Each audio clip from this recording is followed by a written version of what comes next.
এই cute ribbon বো hair clip আমি কিভাবে মেক করলাম চলো সেটাই তোমাদের সাথে শেয়ার করব। এটা কারোর পছন্দ হবে না এমন হতেই পারে না, দেখো তো কত কিউট লাগছে। তো ফার্স্টে নিয়ে নিব রিবন, এরপর এগুলোকে দুটো সেম সাইজে একটি বড় সাইজে কেটে নিব। এরপর এগুলোকে ফোল্ড করে মিডলে চিহ্ন করে নিব।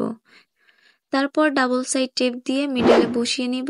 এরপর টেপটা খুলে দুই সাইডের কোণা এভাবে আটকে নিব। দুটোই রেডি হয়ে যাওয়ার পর এবার বড় সাইজটা নিয়ে এক পাশে ডাবল সাইড টেপ আটকে নিব। এরপর এটা খুলে আরেক সাইডে লাগিয়ে নিব। তারপর ভেতরের টেপটা খুলে দুই সাইড থেকে বাকি রেডি রিবনগুলো আটকে নিব।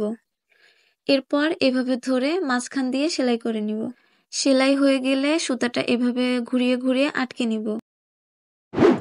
এরপর আবার রিবন নিয়ে এটার মিডলে ঘুরিয়ে ঘুরিয়ে ক্লিপের মধ্যে আটকে নিব।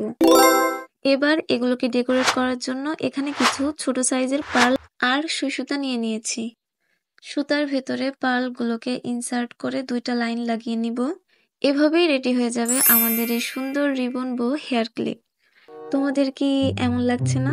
Same same but different. আসলে আমি দুইটারই মিডলের ডিজাইনটা ভিন্ন রেখেছি।